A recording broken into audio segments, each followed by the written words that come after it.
मैहर भारत के मध्य प्रदेश राज्य में स्थित एक जिला है। यह एक हिंदू तीर्थ स्थल है। मैहर अच्छी तरह से आवागमन के लिए माध्यमों से जुड़ा हुआ है। यह दोनों प्रमुख माध्यम रेल और सड़क दोनों से जुड़ा हुआ है। शारदा माता मंदिर मैहर रेलवे स्टेशन से 6 किलोमीटर की दूरी पर स्थित है। मैहर रेलवे स्टेशन पश्चिम मध्य रेलवे से कटनी और सतना के स्टेशनों के बीच में स्थित है। निकटतम एयरपोर्ट जबलपुर है। सबसे सरल मार्ग के तौर पर मैहर रेलवे स्टेशन से ऑटो के माध्यम से मंदिर तक आसानी से पहुंचा जा सकता है। सो फ्रेंड्स, आज का वीडियो स्टार्ट करते हैं। और अगर आप हमारे चैनल में नए हैं तो चैनल को सब्सक्राइब करें और हमारे वीडियो को अपने फ्रेंड्स के साथ ज़रूर शेयर करें। मध्य प्रदेश के सतना जिले में स्थित मैहर धाम विश्व प्रसिद्ध है। यहाँ माँ भवानी के 51 शक्ति पीठों में से एक है। आदि शक्ति माँ शारदा देवी का मंदिर मैहर नगर के पास विंध्याचल पर्वत श्रेणियों के मध्य त्रिकुट पर्वत पर स्थित है। मान्यता है कि माँ शारदा की पहली पूजा आदि गुरु शंकराचार्य ने की थी। तीर्थ स्थल तक पहुंचने के लिए 1001 सीढ़ियों पर चढ़ना है। मंदिर का प्रबंधन माँ शारदा प्रबंधक द्वारा समिति द्वारा किया जाता है।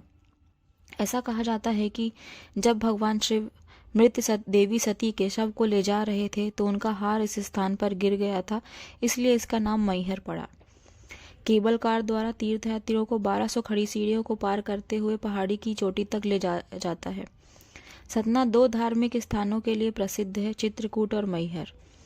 चित्रकूट में रामघाट मंदाकिनी नदी के तट पर स्थित भगवान राम के भक्तों का यह एक बहुत ही प्रसिद्ध स्थान माना जाता है।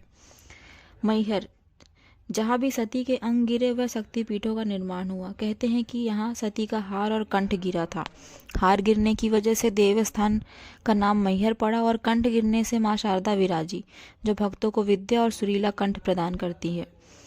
मंदिर के पास में एक प्राचीन शिलालेख है। वह शारदा देवी के साथ भगवान नरसिंह की एक मूर्ति है।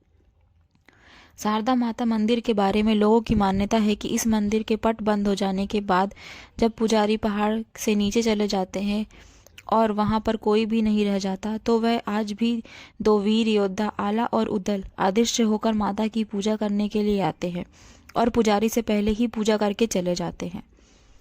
महावीर आला उदल को वरदान देने वाली माँ शारदा देवी को पूरे देश में शारदा माँ के नाम से जाना जाता है।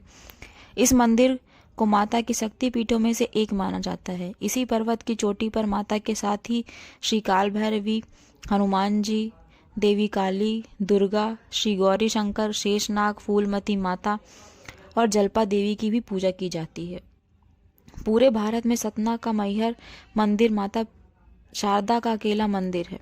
माना जाता है कि गौड़ शासकों ने इस मंदिर का निर्माण कराया था। इस प्रसिद्ध तीर्थ स्थल के संदर्भ में एक दंत कथा यह भी प्रचलित है कि 2 वीर भाई आला और उदल, जिन्होंने पृथ्वीराज चौहान के साथ भी युद्ध किया था, वे भी शारदा माता के बड़े भक्त हुआ करते थे। इन्हीं दोनों ने सबसे पहले जंगलों के बीच शारदा देवी के इस मंदिर की खोज की थी। इसके बाद आला ने इस मंदिर में 12 साल तक तपस्या कर देवी को प्रसन्न किया था। माता ने उन्हें अमृत का आशीर्वाद दिया था। कहते हैं कि आला ने भक्ति भाव से अपनी जीभ शारदा को अर्पण कर दी थी, जिसे माँ शारदा ने उसी क्षण वापस कर दिया था। आला माता को शारदा माई कहकर पुकारा करता था और तभी से यह मंदिर भी शारदा माई के नाम से प्रसिद्ध हो गया। आज भी यह मान्यता है कि माता शारदा के दर्शन हर दिन सबसे पहले आला ही करते हैं। मंदिर के पीछे पहाड़ों के नीचे एक तालाब है जिसे आला तालाब कहा जाता है। यही नहीं, तालाब से 2 किलोमीटर दूर और आगे जाने पर एक अखाड़ा मिलता है, जिसके बारे में कहा जाता है कि ये आला और उदल कुश्ती लड़ा करते थे। इस तीर्थ स्थल के बारे में एक रोचक कथा यह भी प्रचलित है। बताते हैं कि आज से 200 साल पहले मैहर के महाराज दुर्जन सिंह जूदेव नाम के राजा शासन करते थे। उन्हें के राज का एक चरवाहा गाय चराने के लिए जंगल में आया करता था। इस भयानक जंगल में दिन में भी रात जैसा अंधेरा रहता था। जंगल में कई तरह की डरावनी आवाजें भी आया करती थी। एक दिन उसने देखा कि उनकी गायों के साथ एक सुनहरी गाय कहीं से आ गई और शाम होते ही वह अचानक कहीं चली गई। दूसरे दिन जब वह चरवाहा इसी पहाड़ी पर गाय लेकर आया तो उसने फिर वही गाय इन गायों के साथ मिलकर चर रही थी। तब उसने निश्चय किया कि शाम को जब वह गाय वापस जाएगी तो उसके पीछे पीछे वह भी जाएगा। गाय का पीछा करते हुए उसने देखा कि वह पहाड़ी की चोटी में स्थित गुफा में चली गई और उसके अंदर जाते ही गुफा का द्वार बंद हो गया। वह चरवाहा वहीं द्वार पर बैठ गया। पता नहीं कितनी देर के बाद वह द्वार खुला, लेकिन उसे वहां एक बूढ़ी माँ के दर्शन हुए। तब चरवाहे ने उस बूढ़ी महिला से कहा, माई, मैं आपकी गाय को चराता हूँ, इसलिए मुझे पेट के वास्ते कुछ दे दो। मैं इसी इच्छा से आपके द्वार आया हूँ। बूढ़ी माता अंदर गई और लकड़ी के सूप में जौ के दाने उस चरवाहे को दिए और कहा, अब तो इस जंगल में अकेले ना आया कर। वह बोला, माता, मेरा तो यह काम ही जंगल में गाय चराना है, लेकिन आप इस जंगल में अकेली रहती हैं, आपको डर नहीं लगता? तो बूढ़ी माता ने उस चरवाहे से हंसकर कहा, बेटा, यह जंगल, ऊंचे पहाड़ पर्वत ही मेरा घर है, मैं यही निवास करती हूँ। इतना कहकर वह गायब हो गई। चरवाहे ने घर आकर जौ के दाने वाली गठरी खोली तो हैरान हो गया। उसमें जौ की जगह हीरे मोती चमक रहे थे। उसने सोचा, मैं इसका क्या करूंगा? सुबह होते ही राजा के द्वार में हाजिर हो जाऊंगा और उन्हें अपनी आप बीती सुनाऊंगा। दूसरे दिन दरबार में वह चरवाहा अपनी फरियाद लेकर पहुंचा और राजा के सामने पूरी आप बीती सुनाई। उस चरवाहे की कहानी सुनकर राजा ने दूसरे दिन वहां जाने का कहकर अपने महल में सोने चला गया। रात में राजा को स्वप्न में चरवाहे द्वारा बताई गई बूढ़ी माता के दर्शन हुए और आभास हुआ कि यह वही आदिशक्ति माँ शारदा है।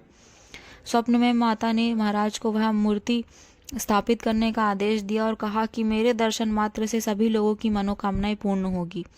सुबह होते ही राजा ने माता के आदेश अनुसार सारे कार्य करवा दिए। शीघ्र ही इस मंदिर की महिमा चारों ओर फैलने लगी। माता के दर्शन के लिए श्रद्धालु कोसों दूर से आने लगे और उनकी मनोवांछित मनोकामना भी पूरी होने लगी। इसके बाद माता के भक्तों ने मां शारदा का विशाल मंदिर बनवा दिया और आज देश विदेश सब जगह से माँ के दर्शन करने लोग वहाँ पहुँचते हैं और दर्शन करते हैं। सो फ्रेंड्स, आज के वीडियो में इतना ही। जल्द